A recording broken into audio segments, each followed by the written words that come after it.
Hey you, it's another beautiful day. You want to hear a story? So a couple of my viewers very politely pointed out that I may have been slightly misinformed during my reaction to a couple of videos. I do try to be as authentic as I possibly can. A lot of times I don't necessarily know exactly what it is that I'm viewing for the first time.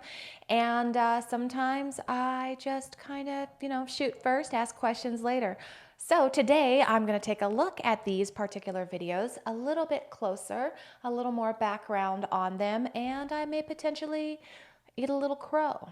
So without further ado, let's watch some stuff. I saw this video floating around. It went on Telegram and on here. People are talking about this like... Or beyond any other non-lethal system. About 7 football fields to give it some perspective. It can deter individuals on a military perimeter all the way up to a riotous crowd. All without permanent harm. If you know the shit, I mean, that was from 11 years ago, right? Obviously, the military is going to have better tech. They're probably not using it. The police have better tech too, but they get less of it. Yeah, this stuff was used in 2020, in 2019 in Hong Kong, 2020 in the United States. It's not crazy.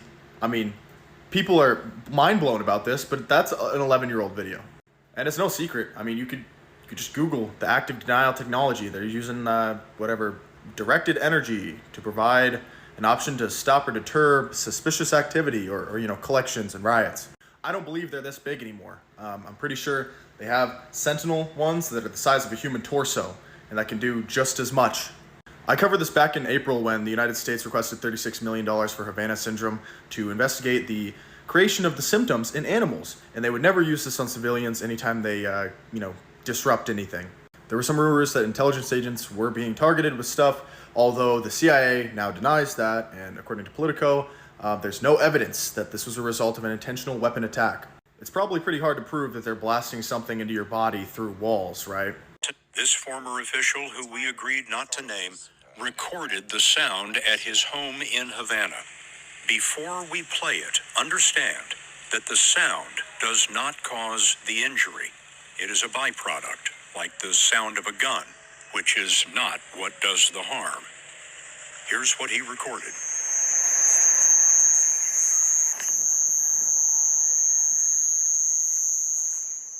I'm not that paranoid. I just like to spread information, but this has been used on civilians before in Australia, in the United States, the United Kingdom, and the Chinese used it in Hong Kong. So you can expect this stuff to be utilized in the future if there's any type of civil unrest.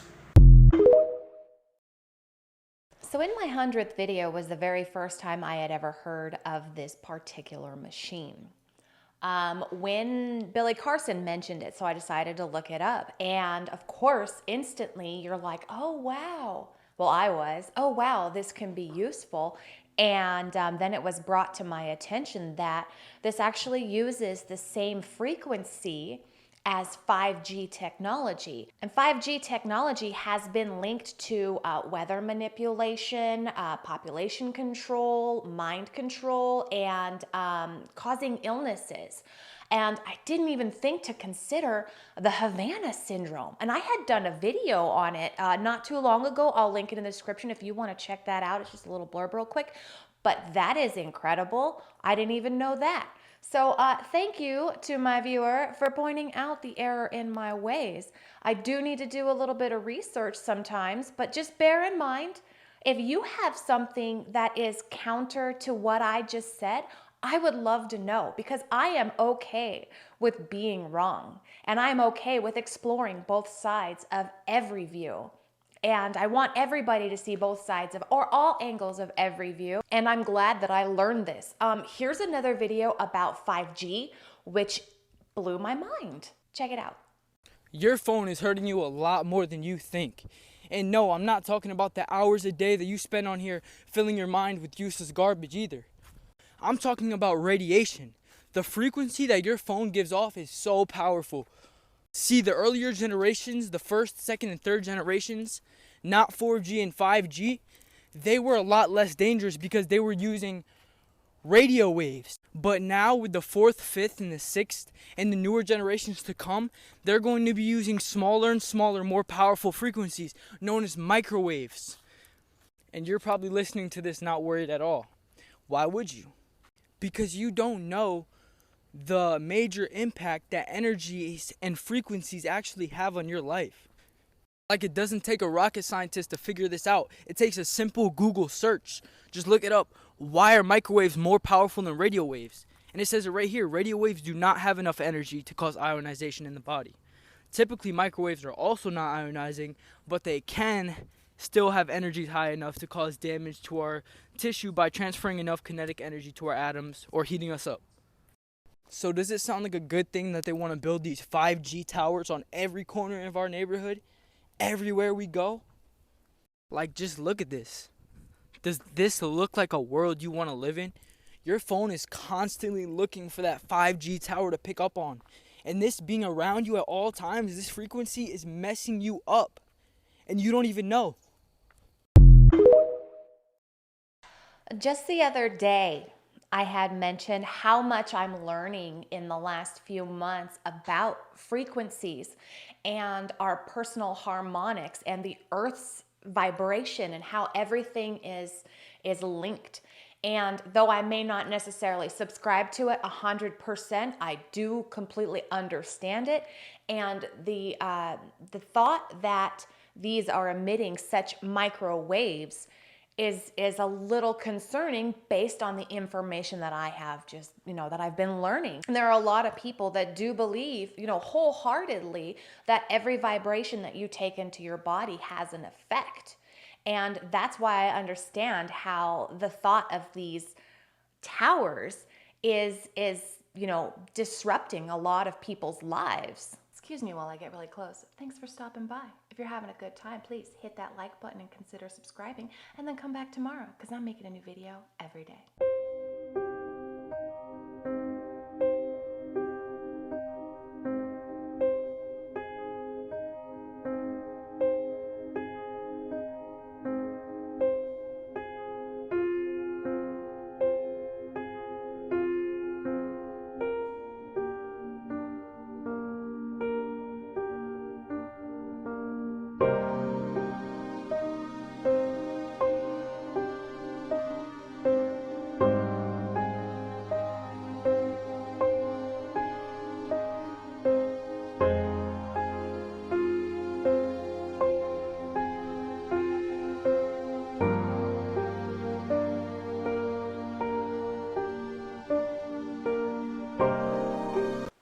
I just heard this on the radio yesterday and I wanted to take a look at it.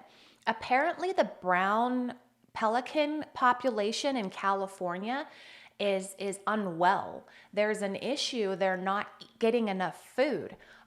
There's some theories that maybe it's because we had very warm water for this El Nino season, right? And the bait fish are actually diving or staying lower than the pelicans are able to dive. So they're unable to get food. And unfortunately, this is causing them to get sick. And when they have babies, when the chicks hatch, they're unable to feed them. Well, not only are they unable to feed themselves, but they're also unable to feed their babies, which is causing such a reduction in population.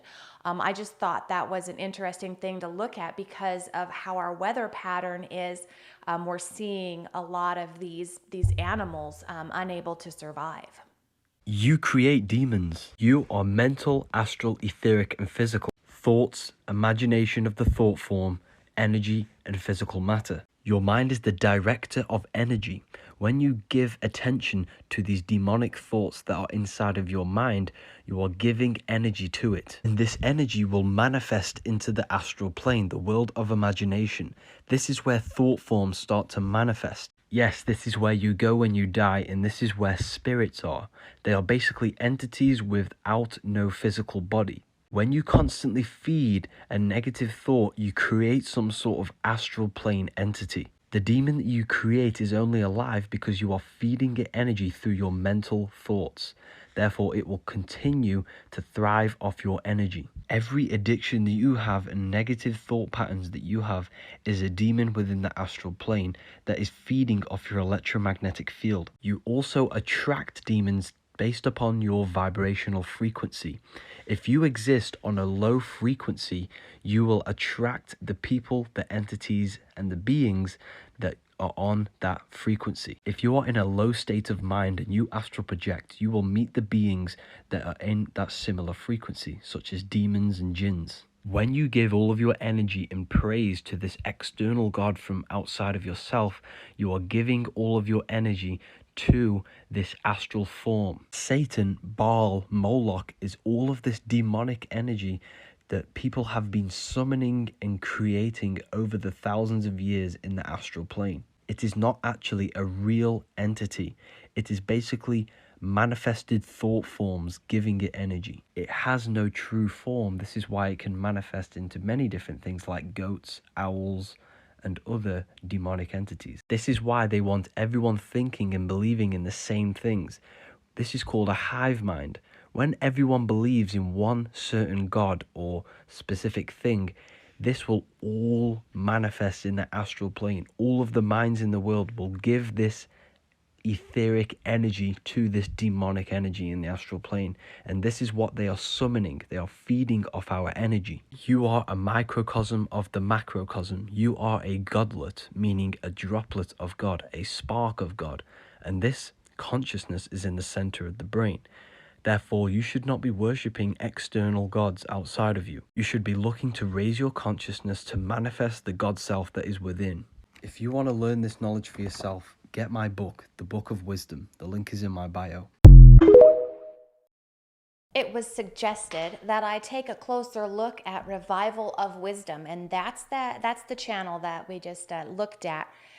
And I wish I had pulled that video instead of the one that I did, because the other one that I did, I still feel that some of those connections were a little off, but it's obviously because I don't have any backstory. Now, this in particular, while it does not sit with my personal core of beliefs, I do understand it because I can understand how you can manifest something and how your thoughts create one thing or another and your emotions feed out that energy. Now I understand why it was suggested that I take a deeper look into this particular person's content, because there's a lot of sense there. A cashier at Ohana Foods Hilo had a feeling something was off when a woman handed her a $100 bill on Saturday. And she proceeded to tell me that it's an old bill. But I had an old bill in one of our tip jars. And so I pulled out the old bill on the side and I was like, okay, it looks different. It's more of like a yellowish tone versus as the bill she gave me, it was black. Ramos marked the bill with the counterfeit pen. Yellow means real currency, so she was confused. I lifted it up one more time, and that's when I noticed the faded $1 marking. And I told her, I was like, this is a counterfeit bill. It's not $100, and I'm not able to give it back to you. I will have to report it to the HPD. The woman gave Ramos another $100 bill, saying the money was from her payroll, but Ramos saw that it was fake too. Ramos says she also noticed faint letters on the fake $100 bill, which the $1 and $2 bill are still printed with today. And the $100 bill has been using this kind of seal since 1996. The woman asked for the money back, but Ramos said no and called police. Hawaii Island police say they've had a dozen similar cases in the last month or two. Maui police said they had a similar case over a week ago. It appears that the culprits are taking one, and I think in another case, a $2 bill, and somehow bleaching the ink off. He says they then buy something of small value to get real cash back. So now you basically just, wash your hands of this counterfeit bill. In that case, obviously these stores are the victims there because they're out the $100. Police urge everyone to take a closer look at their large bills. He adds that there are a few persons of interest and a special agent is assisting in the investigation. So I'm glad that I was able to catch that, and hopefully this will help others. Nikki Schoenfeld, KHON2 News, working for Hawaii. I had to watch that a couple times and then pause it when they were showing the dollar because I didn't see it at first. That's freaking crazy. Counterfeiters are getting more and more creative. This particular incident was only in Hawaii, but I'm sure it's being done, everywhere. And now that it was put on the news, I'm sure it's going to be done in a lot more places. Good for that girl for finding it. But did you catch the part where she said they had an old $100 bill in the tip jar? It's interesting. I'm going to call it on that note. Thank you so much for joining me. It is Mother's Day, so if you are a mother, happy Mother's Day to you. And thank you so much for joining me. I appreciate every single second of your time. Come on back tomorrow because we're going to watch different stuff. I'll say new things. It's going to be fantastic. Have a wonderful day.